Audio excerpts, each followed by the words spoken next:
और आप देख रहे हैं आर्या न्यूज। लोकसभा चुनाव के अंतिम चरण का मतदान बाकी है और कांग्रेस अध्यक्ष मल्लिकार्जुन खड़गे ने विपक्षी इंडिया ब्लॉक के नेताओं की बैठक बुला ली है। खड़गे ने इंडिया ब्लॉक के नेताओं की बैठक 1 जून को बुलाई है। 1 जून को ही लोकसभा चुनाव के अंतिम चरण का मतदान होना है। इस बैठक में लोकसभा चुनाव पर चर्चा और समीक्षा की बात कही जा रही है। पश्चिम बंगाल की मुख्यमंत्री ममता बनर्जी ने उसी दिन मतदान और साइक्लोन के बाद रिलीफ के काम का हवाला देते हुए कहा है कि भले ही यहाँ मैं बंगाल में रहूंगी, लेकिन दिल से मीटिंग में मौजूद रहूंगी। इन सब के बीच अब ये सवाल उठ रहे हैं कि अंतिम चरण में देश की 57 लोकसभा सीटों पर जिस दिन वोटिंग होनी है, उसी दिन इंडिया ब्लॉक के नेताओं की बैठक क्यों बुलाई गई है। बात केवल चर्चा और समीक्षा तक सीमित नहीं है। मल्लिकार्जुन खड़गे ने इंडिया ब्लॉक की बैठक के लिए 1 जून की तारीख ही क्यों चुनी है, उसके पास केजरीवाल फैक्टर को भी अहम बताया जा रहा है। दरअसल इन चुनावों में आम आदमी पार्टी और इंडिया ब्लॉक का रिश्ता कहीं पास कहीं दूर जैसा रहा है। केंद्र शासित प्रदेश दिल्ली, चंडीगढ़, हरियाणा, गोवा और गुजरात में दोनों दल पास हैं, तो पंजाब में दूर। 5 राज्यों में गठबंधन पर चुनाव लड़ रहे इंडिया ब्लॉक के ये दोनों ही महत्वपूर्ण घटक पंजाब में प्रमुख प्रतिद्वंदी हैं। आम आदमी पार्टी के सबसे बड़े नेता अरविंद केजरीवाल शराब घोटाले में गिरफ्तारी के बाद चुनाव प्रचार के लिए जमानत पर बाहर हैं और इसकी अवधि भी 1 जून को समाप्त हो रही है। ऐसे में इंडिया ब्लॉक की बैठक 1 जून को ही बुलाए जाने के पीछे केजरीवाल फैक्टर भी वजह हो सकते हैं। इस फैक्टर की चर्चा इसलिए भी हो रही है क्योंकि सीट शेयरिंग को लेकर अलग अलग पार्टियों के नेताओं की बैठकें हटा दें तो इंडिया ब्लॉक की बैठकों में घटक दलों के शीर्ष नेता शामिल होते आए हैं। केजरीवाल ने अंतरिम जमानत की अवधि 1 सप्ताह और बढ़ाने की अपील करते हुए कोर्ट में याचिका भी दायर की थी, लेकिन जमानत अगर अवधि नहीं बढ़ी तो फिर इंडिया ब्लॉक की तेज चाल पर रफ्तार धीमी हो सकती है।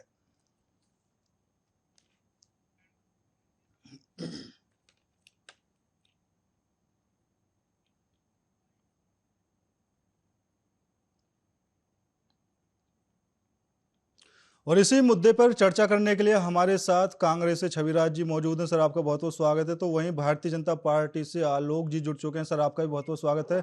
छविराज जी, सबसे पहले मैं आपके पास आना चाहूंगा। 1 जून को मल्लिकार्जुन खड़गे जी ने विपक्षी दलों की और जो इंडिया ब्लॉक के नेता हैं उनकी बैठक बुलाई है। क्या कुछ समीकरण और क्या कुछ रणनीति आगे की हो सकती है? जनता ने जो मैंडेट दिया है, जनता ने जो अपना आभार प्रकट किया है और जनता ने जिस तरीके से वोटिंग किया है और इस मतदान में पूर्णतः सहयोग करते हुए जनता की जो भागीदारी रही है, सर्वप्रथम मैं आर्या न्यूज के तरफ से भारत के तमाम जनता को बधाई देना चाहता हूं और साथ ही यह आपको आश्वस्त करना चाहता हूं कि भारत की इस जनता का सम्मान करते हुए मल्लिकार्जुन खड़गे साहब ने 1 तारीख को यह मीटिंग बुलाई है और जनता ने जो निर्णय दिया है उससे पहले जो तैयारियां होनी चाहिए, उन तैयारियों को लेकर के आपसी गठबंधन के तमाम दलों के साथ एक बैठक जरूरी है कि कल के भविष्य में भारत के नव निर्माण में क्या कुछ जरूरत है और किन बातों पर पहले प्राथमिकता से ध्यान देना होगा, क्योंकि सरकार औसतन भारत की जनता समझ चुकी है। सिवाय जो बीजेपी और बीजेपी के गठबंधन के जो लोग हैं, उनके अलावा भारत की जनता ये है कि बदलाव के लिए उन्होंने वोट किया है और उस बदलाव से संबंधित भारत में जो भी अनियमितता बरती गई है और उनको कैसे सुधारा जा सकता है और आम जनमानस के लिए क्या कुछ अच्छा और बेहतर किया जा सकता है, इसके लिए यह बैठक बुलाई गई है। जी छविराज जी, अगर देखा जाए क्योंकि 1 जून को काफी नेता ऐसे हैं जो काफी व्यस्त रहेंगे, तो वो आने में असमर्थ रहेंगे। जैसे बंगाल की मुख्यमंत्री ममता बनर्जी ने भी कह दिया है कि वो उस बैठक में शामिल नहीं हो पाएंगी और लेकिन दिल से वहां पर मौजूद रहेंगे। भारत की जनता वहां मौजूद होगी। भारत की जनता के द्वारा जिनको भी प्रतिनिधित्व सौंपा गया है इस लोकसभा चुनाव में, वो लोग वहां मौजूद रहेंगे। जैसा कि ममता जी ने कहा है, ममता जी के बातों को और उनके हृदय से बोली गई इन बयानों को अगर देखा जाए तो उन्होंने खुल के कहा है कि मैं भले ही ना रहूं लेकिन मेरा दिल वहां होगा। तो रह गई भारत की दिल और भारत की जनता ने जो अपार प्रेम बरसाया है इंडिया गठबंधन के प्रति, उसको लेकर के जो भी नेतागण आ पाएंगे, काउंटिंग के वजह से कुछ समस्याएं तो रहेंगी, लेकिन उसके बाद उस मीटिंग में आगे निर्धारित किया जाएगा कि आगे क्या कुछ किया जा सकता है, या फिर डेट का कोई बदलाव हो सकता है, या दूसरी बैठक हो सकती है। ये उस दिन के बाद निर्णय लिया जाएगा। जी ठीक है। आलोक जी, खड़गे जी ने तो 1 जून को बैठक बुला ली है। अब आगे की उनकी क्या रणनीति होगी, वो नेताओं को लेकर किस तरह का मंथन करेंगे? क्या लगता है कि वो अपने जो उसका नाम घोषित करेंगे, क्योंकि उन्होंने अपनी जीत एक तरह से पक्की मान ली है, ऐसा अब तक देखने को मिला है। आलोक जी। ये इनके लिए विधवा विलाप का दिन होगा, जी रोने के दिन होंगे, ईवीएम पर ठीकरा फोड़ने के दिन होंगे। ऑलरेडी आप देख रहे हैं कि इनके अंदर एकजुटता नहीं है। एक बहुत बड़ी घटक दल की नेत्री, उन्होंने मना कर दिया है उसमें आने से, क्योंकि उनको पता है रिजल्ट क्या होने वाला है। तो झूठ मूठ का वहां आके अपना बेइज्जती और फजीयत नहीं करवाने को तैयार है वो। इसलिए देश की जनता ने मन बना लिया है, देश की जनता ने अपना मैंडेट दे दिया है जी कि भारतीय जनता पार्टी और नरेंद्र मोदी के कुशल नेतृत्व में भारत की बागडोर वो देंगे, और इसमें कहीं कोई संशय नहीं है। जी 493 जब वोटिंग हो गई थी, उसी समय हमें 310 सीटें प्राप्त हो चुकी थी। जी अब तो महज खाना पूर्ति है कि हम और कितने आगे जाकर और कितना रिकॉर्ड से सरकार बना सकते हैं। जी इसलिए हम लड़ रहे हैं सरकार बनाने के लिए। ये इंडी गठबंधन लड़ रही है अपनी साख बचाने के लिए। जी ये इनका राष्ट्रीय मान्यता न समाप्त हो जाए, ये लोग इस कवायद में लगे हुए हैं। सरकार बनाना तो बहुत दूर की बात है, मुंगेरी लाल के हसीन सपने भी नहीं हो सकता। जी ये सरकार बनाने से कोसों दूर है, कोसों दूर है। ये बहुत से बहुत अगर सक्सेसफुल होंगे तो ये 125-30 पर आके सारे लोग सिमट जाएंगे, उससे ऊपर नहीं जा सकते। हो सकता है उससे बहुत नीचे भी रहे। ठीक है सर। बीबीसी की एक सर्वे ने तो इनको सारों को 87 से ऊपर नहीं जाने दिया है। जी चलिए ठीक है। छविराज जी, कहीं ना कहीं यह भी सामने आ रहा है कि 2 तारीख में अरविंद केजरीवाल अपने आप को सरेंडर कर देंगे, 1 तारीख उनकी अंतरिम जमानत का लास्ट दिन रहेगा। तो कहीं ना कहीं यह सोचकर भी मल्लिकार्जुन खड़गे जी ने बैठक के लिए सभी नेताओं को बुलाया है कि वो केजरीवाल जी के जेल जाने से पहले सभी तरह की जो चर्चाएं हैं, जो आगे की रणनीति है, उस पर बात कर लें। लेकिन अभी आलोक जी ने कहा कि कांग्रेस सिर्फ उस दिन विधवा विलाप करेगी और कुछ नहीं। दिक्कत यह है कि आंख से अंधे को जी नैन सुख तारा कहा जाता है। ठीक है, अब चूंकि जिनके पास आंखें हों और उसके बावजूद दिखाई नहीं दे रही है, चुनाव की इस प्रक्रिया को नहीं समझ पा रहे हैं। हम तो उस दिन इनका कहना है विधवा मिलाप रोने की बात है, और मैं देख रहा हूं कि 1 तारीख को जो भारत की जनता ने लोकतंत्र के महापर्व में जो भागीदारी दी है, उसके प्रसाद का दिन है। वो दिन है जिस दिन वो प्रसाद बटेगा, और उस प्रसाद में जिसका नंबर और जिसको प्रसाद मिलेगा भारत की जनता द्वारा, वो जनता के सामने होगा। इसको इतना खराब मैं कैसे कह सकता हूँ विधवा मिलाप? अब इनको, क्योंकि इनको तो थोड़ी बहुत जानकारी है, ईडी, सीबीआई इत्यादि तमाम तरह के चुनाव आयोग से लेकर तमाम तरह के सरकारी संस्थानों को इन्होंने अपनी निजी संपत्ति रखते हुए और जिस तरीके का खेल किया है, तो इनको पता होना चाहिए कि इतना गारंटी के साथ ईवीएम पर जो ठेकड़ा फोड़ने की यह बात कर रहे हैं, उसकी तैयारी इनकी पूरी हो चुकी है क्या? या भारत की जनता को ये बेवकूफ समझते हैं कि चुनाव की इस प्रक्रिया में बदलाव नहीं होगा? इतना ज्यादा कॉन्फिडेंस किस बात पे, जब इनके सरकार चलाने वाले मुखिया के पास मुद्दे नहीं बचे हैं। जो एडवर्टीजमेंट बनवाया है इन लोगों ने, उस एडवर्टीजमेंट को देखिए, पापा ने वार रुकवा दी, पापा ने मंदिर में पूजा करवा दी, पापा ने परियों को फलाना करा दिया। तो इन मुद्दों पे आप भारत की जनता को ठगना चाहते हैं और उन्हें बेवकूफ समझते हैं कि ये बदलाव का चुनाव नहीं है, ये आपके विपक्ष में किया गया वोटिंग नहीं है। तो ये आपकी मानसिक स्थिति और मानसिक अस्थिरता को साफ तौर पे ये सार्वजनिक रूप से आर्यन टेलीविजन के माध्यम से आप सार्वजनिक सिलेंडर करते हुए यह बता रहे हैं कि आपकी मानसिक स्थिति कहां पहुंच चुकी। जी आलोक जी। क्या रही थी पुष्पेंद्र जी, थोड़ा बताएंगे क्या कह रहे थे? बिल्कुल, इन्होंने पीएम मोदी को लेकर बात कही है और जिस तरह जो सभाओं में देखने को मिला है, जो एक दूसरे को टारगेट करते हैं। और छविराज जी, मैं यहाँ पर एक बात और ऐड करना चाहूंगा कि राहुल गांधी हो या प्रधानमंत्री नरेंद्र मोदी हो, जनता के बीच में जाकर जनता के मुद्दे की बात आखिर कम की है। दोनों ने एक दूसरे को पर्सनली टारगेट जरूर किया है। पीएम मोदी शहजादे कहकर राहुल गांधी का नाम लेते हैं, तो राहुल गांधी भी बदले में पीएम मोदी को कुछ ना कुछ कहते रहते हैं। तो जनता के बीच की बातें और जनता को लेकर जो रैलियां की गई हैं, जनता के मुद्दों पर आखिर कम बातें देखने को मिली अब की बार। मैं तो ये जानना चाहता हूं आपके माध्यम से कि ईवीएम को लेकर के इतना स्पष्ट इनके पास जो जवाबदेही है या जिम्मेवारी के साथ अगर ये बोल रहे हैं, तो ईवीएम की जानकारी इनको कैसे पता चल गया? 11 दिन बाद जो ये चुनाव आयोग द्वारा ये रिपोर्ट जारी किया जा रहा है, जिसमें 6% बढ़ा दिया जा रहा है, क्या उसमें ये सफल हो गए हैं? चुनाव आयोग ने इन्हें रिपोर्ट पेश कर दी है या जनता की, जो भारत की जनता है, वो बदलाव चाहती है? मुद्दे क्या हैं? चुनाव में जाने का मुद्दा क्या है? 10 साल सरकार में रहने के बाद क्या राहुल गांधी को पोसना ये कोई मुद्दा है? और पापा ने वार रुकवा दी, तो पापा का मुद्दा क्या है?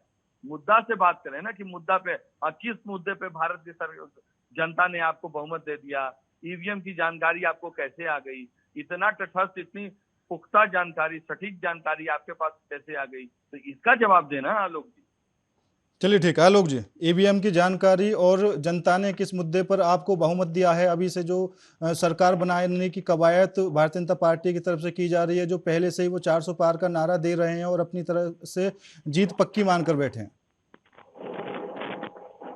देखिए पुष्पेंद्र जी, जनता ने हमारी कल्याणकारी नीतियों से प्रभावित होकर हमें अपना आशीर्वाद दिया है। जितनी भी सफलीभूत योजनाएं हमने जनता के हित में लागू किया, उसकी जनता को पूरी उससे खुश हुए हैं, भूरी प्रशंसा कर रहे हैं और लाभान्वित हो रहे हैं। समाज का अंतिम पायदान का व्यक्ति के हाथों में भरपूर कल्याणकारी योजनाओं का लाभ मिल रहा है। तो जनता में उबाल है, जनता में उत्साह है। जनता ने सबको देखा है, सिर्फ बातें बनाते हुए लोग बातें बनाते रहे और जनता को बेवकूफ बनाते रहे। पहली बार आजादी के बाद कोई सरकार है जिसने जो भी नीतियां या तय की, उसका लाभ समाज के अंतिम पायदान के व्यक्ति को 100% मिला है। मैं उन कल्याणकारी योजनाओं का नाम नहीं गिनाना चाहता हूं कि आपके प्रेस्टीजियस चैनल पे बहुत दफा डिबेट में उन सारी योजनाओं के बारे में खुलकर बातें हुई। आज जनता गुमराह है। इंडी गठबंधन के लोगों ने 6-7 तरीके का मैनिफेस्टो पेश कर दिया है। जनता के समझ में नहीं आ रहा इनकी कौन सी मैनिफेस्टो लागू होगी। आज पहले ऊंट के पांव पालने में दिख जाते हैं। अभी 1 तारीख को खड़गे साहब ने बैठक बुलाई है और ममता बनर्जी ने कह दिया मैं बैठक में नहीं आऊंगी। तो दरार तो पहले से नजर आ रहा है। और अगर बाई चांस इनकी सरकार कहीं बनने भी लगी तो ये आपस में इतना सिर फुटेबल करेंगे अपनी अपनी नीति और अपने अपने प्लान को अपने अपने स्टेट के हिसाब से लागू करने के लिए कि वो 2 दिन भी नहीं चल पाएगी और वो दम तोड़ देगी वो सरकार। तो जनता ने जनता पार्टी का भी देख लिया एक्सपेरिमेंट करके, जब सारे दल विलय करके एक बने थे और नहीं चल पाए। यहाँ भी वही हाल होगा। इसके विपरीत एक मजबूत सरकार, एक सशक्त सरकार, एक जानदार सरकार नरेंद्र मोदी के नेतृत्व में विश्व में डंका बजाती हुई आगे बढ़ रही है। उसको छोड़ के जनता इन लोगों के बहकावे में नहीं आने वाली है। ये जितना भी सिर पैर मार ले 3 तारीख तक, 4 जून को तो इनको विधवा विलाप करना तय है, उसमें कहीं कोई शक नहीं है। ईवीएम जरूर गड़बड़ हो जाएगा उस दिन और ये लोग आपस में गले मिलके एक दूसरे पर दोषारोपण करेंगे। तेरे कारण हार गए तो तेरे कारण हार गए और ईवीएम खराब हो गया इसलिए हार गए। और नरेंद्र मोदी के नेतृत्व में फिर से एक बार मजबूत और सबल सरकार की स्थापना हो चुकी हो। ठीक है। जब तक ये विलाप करते रहेंगे, हम सरकार बना के शपथ ग्रहण लेके भी 100 दिन का अपनी योजना को चालू कर देंगे। ठीक है सर। छविराज जी, यहाँ पर एक सवाल और बनता है, क्योंकि अंतिम चरण के दिन ही बैठक बुलाना कहीं ना कहीं कांग्रेस अपने आप को इंडिया गठबंधन में मुख्य दिखाना चाहती है, क्योंकि पार्टियां और भी हैं, किसी ने भी सबसे पहले ये प्रस्ताव नहीं रखा। आपके जो राष्ट्रीय अध्यक्ष हैं मल्लिकार्जुन खड़गे जी, उन्होंने खुद अपनी तरफ से ये प्रस्ताव सभी नेताओं को भेजा कि भाई 1 तारीख को बैठक करेंगे। तो कहीं ना कहीं कांग्रेस अपने आप को मुख्य दिखाने की कोशिश कर रही है कि वो इस गठबंधन में सबसे बड़ी और सबसे अहम पार्टी है। इसमें दिखाने और बतलाने जैसा कोई बात नहीं है जी। कि कांग्रेस महत्वपूर्ण है, या हमारे दल में, हमारे गठबंधन में हर एक पार्टी महत्वपूर्ण है और हर एक पार्टी का अपना दायित्व है और उन दायित्व का निर्वहन सभी ने अच्छा किया है। कोई बड़ा और कोई छोटा नहीं होता। जब गठबंधन होता है तो सब एक तरीके से एक परिवार होते हैं। रह गई बात, हमारे आलोक भाई ज्यादा क्षेत्रीय चीजों पर उनका ज्यादा फोकस रहता है, वो पूछते रहते हैं बराबर क्षेत्रीय। तो मैं जानना चाहता हूँ, बिना गठबंधन के चुनाव लड़ रहे हैं क्या एनडीए? उनको मालूम होना चाहिए कि एनडीए में कितने गठबंधन के लोग हैं। और रह गई बात, क्षेत्रीय बातों पे बहुत ज्यादा बोलते हैं, तो क्षेत्रीय बातों पे बहुत आश्चर्य लगता है साहब कि 10 सालों से डबल इंजन की सरकार 15 सालों तक यहाँ पे बिहार में हमने देखी है, और 10 सालों से भारत सरकार में भी मोदी जी थे, त्याग पुरुष का बलिदान देख रहा हूँ। उसके बावजूद भारत की जनता आज भी दिया और टॉर्च जला रही हो, और में जहाँ इनका बात कर दिया जाए कि चाचा भतीजा का एक पार्टी है रामविलास, लोजपा रामविलास और रामविलास, ठीक है, और एक लोजपा लोक जनशक्ति पार्टी, उसमें एक तरफ चाचा है, दूसरे तरफ भतीजा है। गुड़ खाए गुलगुल्ला से परहेज। मुद्दा यह है कि एक तरफ चाचा को रख करके कभी भतीजे के साथ लेकर के उनके पिता का मूर्ति तोड़ते थे, और कभी उन्हीं से बिहार के मुख्यमंत्री को हरवाने की कोशिश की, और आज जब बात नहीं बना तो वही बात कह रहा हूं मैं फिर एक बार कि गुड़ खाए गुलगुल्ला से परहेज है। तो चाचा को गोद में बिठाए रखा था, अब भतीजा को सिर पे बिठाए रखे हैं, तो सिर फुड़बल किनका होने वाला है, ये अच्छे से अपनी गतिविधि को जान रहे हैं। खैर, बहरहाल मेरा सवाल पहले भी एक था और अभी भी एक है, ईवीएम को लेकर के बड़ा कंफर्म रिपोर्ट दे रहे हैं आलोक जी। मैं जानना चाहता हूं कि भारतीय जनता पार्टी के सामने नतमस्तक हो गई है क्या चुनाव आयोग? चुनाव आयोग अगर नतमस्तक हो गई है और उसने अगर 6% जो वोटिंग परसेंटेज बढ़ाया है, अगर उसमें वो सफल होकर के भारत के प्रधानमंत्री को उसने रिपोर्ट दे दिया है, तब तो बेशक वो भारत की जनता के लिए विधवा मिलाप का दिन होगा। बेशक इसके लिए 1 तारीख की आवश्यकता नहीं। मैं आलोक जी पर सीधे तौर पे उनका जो यह रिपोर्ट है, उस रिपोर्ट के आधार पे मैं आज के समय में उन पे आरोप लगाता हूं कि आखिर ये जानकारी ईवीएम की आ कहां से रही है, ये बहुत बड़ा सवाल है। नहीं छविराज जी, क्या जानकारी दी ईवीएम के? नहीं, एक बात जानना होगा भाई साहब। आखिर मुद्दा ये है कि कोई भी बटन दबाओ, आपने भी देखा होगा, मीडिया हमसे ज्यादा मजबूत है और ज्यादा सक्षम है आर्यन न्यूज इस बात को देखने के लिए कि कहीं भी बटन तीर पे दबाओ, कमल का फोटो आता है, बटन पंजा पे लगाओ या साइकिल पे, फोटो कमल का आता है। तो ये फिक्सेशन क्या है साहब? चुनाव आयोग के साथ ये मिलीभगत क्या है साहब? आखिर कैसे आपको पता है कि ईवीएम खराब होगा और कहां कहां खराब होगा? मतलब चुनाव आयोग कंप्लीट जो है सार्वजनिक सिलेंडर कर चुका है बीजेपी के सामने, और आलोक भाई पूरी जिम्मेवारी से कह रहे हैं कि उस दिन मशीन खराब होगा। इस बात को मैं कहता हूं कि नोट डाउन करें, अगर उस दिन मशीन खराब होता है तो उसमें अपनी योग्यता लेंगे या नहीं लेंगे, या उस दिन भी पल्ला झाड़ देंगे? लेकिन तो आज तैयार हो इस बात को बोलने के लिए। लेकिन छविराज जी, अब की बार तो विपक्ष ने भी ईवीएम को लेकर कोई ज्यादा बयानबाजी और ना कुछ आवाज उठाई है, ऐसा क्यों छविराज जी?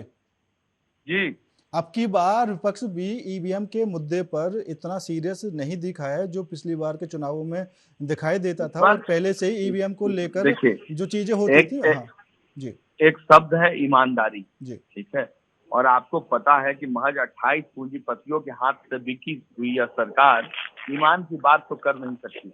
रह गई बात, अगर जनता को देखेंगे आप, तो जनता ने पूरी ईमानदारी से इंडिया गठबंधन को वोट किया है। बदलाव की ये बयार बही है, झूठों और झूठ के पुलिंदे पे खड़ी है सरकार, जो नग्न अवस्था में बहु बेटियों को घुमाती है सरकार, 5 किलो अनाज के लिए बझाए हुए रखने वाली भारत की जनता को यह सरकार, जो रात में मोमबत्ती और दिया और प्लेट बजवाने वाली है सरकार के खिलाफ लोगों ने वोट किया है। और इनके हाथ में उपलब्धियों के नाम पे है क्या?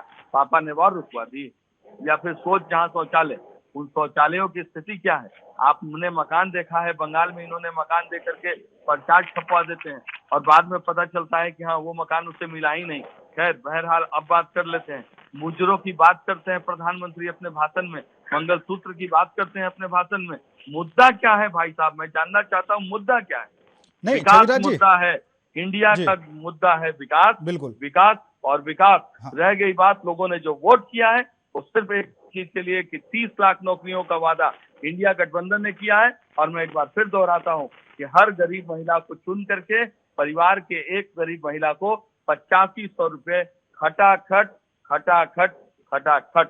ईवीएम की खराबी की जानकारी हमारे पास नहीं हो सकती। ठीक है छविराज जी, यहाँ पर एक सवाल और बनता है। अभी आपने आरोप लगाया बीजेपी जनता को 5 किलो राशन में लुभाने की कोशिश करती है, और अभी तक जो देखने को मिला उत्तर प्रदेश में विधानसभा चुनाव हुए उस दौरान भी राशन और शासन की जो सहूलियत थी उसको लेकर वहां की जनता ने योगी सरकार को, बीजेपी को वोट किया। अभी आपने कहा कि 5 किलो राशन, आप ही के जो राष्ट्रीय अध्यक्ष हैं मल्लिकार्जुन खड़गे साहब, उन्होंने उत्तर प्रदेश में ही अखिलेश यादव की जो प्रेस वार्ता थी लखनऊ में, उन्होंने साफ तौर पर खुलकर कहा था उत्तर प्रदेश की जनता के लिए कि भारतीय जनता पार्टी आपको 5 किलो राशन देती है, हम आपको 10 किलो राशन देंगे। लेकिन दूसरी तरफ अगर हम प्रियंका गांधी की बात करें तो वो साफ तौर पर कहती हैं कि राशन से युवाओं का भला नहीं होने वाला।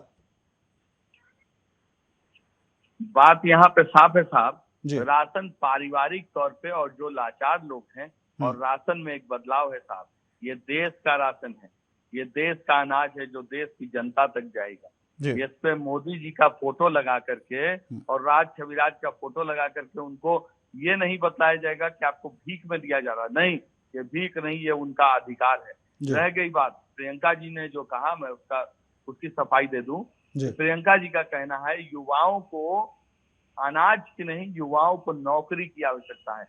युवाओं को अनाज देने से काम नहीं चलेगा, युवाओं को पकौड़ा छनवाने से काम नहीं चलेगा, युवाओं को जो है अग्निवीर बना के 24 साल में रिटायरमेंट देने से काम नहीं चलेगा। जहां 75 साल के आयु का एक व्यक्ति अपने आप को देश का प्रधानमंत्री बनाने का योग्यता समझता हो, वहां पे एक युवा 25 साल में थका हुआ कैसे महसूस कर सकता है? चलिए ठीक है छविराज जी, समय कम है और आलोक जी मैं आपसे लास्ट सवाल ले लेता हूं। उत्तर प्रदेश के विधानसभा चुनाव में राशन और शासन ये दोनों ही जनता को खूब भाया और वहां पर बीजेपी की सरकार बनाई। अब ये देश का चुनाव है, लोकसभा का चुनाव है, देश की जनता को राशन और शासन किस हद तक आपकी सरकार बनाने में आगे लेकर आ सकता है? देखिए, जितनी भी कल्याणकारी नीतियां हैं जी, उससे जनता को भरपूर लाभ मिला है और जनता उसको लेकर उत्साहित है। पहली बार आजादी के बाद किसी सरकार ने इस स्तर का काम किया कि समाज के हर तबके का ख्याल रखा और जो भी नीतियां बनाई वो सब गरीब गुरबे को ध्यान में रख के बनाई है और उनका लाभ उनको लगातार मिल रहा है, भरपूर मिलता चला जा रहा है। और इस सब को मद्देनजर रखते हुए और बीच में डंका बज रहा है, 5वीं सबसे बड़ी अर्थव्यवस्था में हिंदुस्तान खड़ा हो गया है, भारत खड़ा हो गया है और तीसरे की तरफ मुखातिब है कि अगले 2027 तक वो तीसरी सबसे बड़ी महाशक्ति के रूप में खड़ा हो जाए जी। और बीच में भारत का डंका बज रहा है। नरेंद्र मोदी को वर्ल्ड के टॉलेस्ट लीडर में गिनती हो रही है। इन सारी चीजों को देखकर जनता में उत्साह है। हर जात, हर धर्म और वर्ग से ऊपर उठकर लोग लगातार मोदी जी का गुणगान कर रहे हैं और मोदी जी के नेतृत्व में भरोसा जता रहे हैं। इन सब के कारण हम सब वर्कर, हम छोटे वर्करों को ये उम्मीद जगी है कि बीजेपी इस बार 400 पार जाएगी और एक मजबूत और स्थिर सरकार बनाकर देश को प्रगति के पथ पर जैसे सुशोभित करते आ रही है वैसे ही आगे भी सुशोभित करते हुए इसे विश्व गुरु का दर्जा दिलाकर ही दम देगी। चलिए सर, आपका बहुत बहुत धन्यवाद और छविराज जी आपका भी बहुत बहुत धन्यवाद। आप दोनों मेहमान हमारे साथ इस खास चर्चा में जुड़े। तो 1 जून को मल्लिकार्जुन खड़गे ने कह दिया है जितने भी विपक्षी दल हैं और जो इंडिया गठबंधन के नेता हैं, जो उस गठबंधन में पार्टियां मौजूद हैं, तमाम नेता 1 जून को बैठक में शामिल हो। हालांकि पश्चिम बंगाल की मुख्यमंत्री ममता बनर्जी ने आने से मना कर दिया है। उन्होंने दो तरह की बातें कही हैं, एक साइक्लोन को लेकर और उस दिन अंतिम चरण का चुनाव है, तो शायद वो व्यस्त रहेंगे। हालांकि उन्होंने यह भी कहा है कि वो दिल से उस बैठक में मौजूद रहेंगे। फिलहाल मेरे साथ इस खास पेशकश में इतना ही। बाकी देश और दुनिया की तमाम खबरों के लिए देखते रहिए आर्य न्यूज।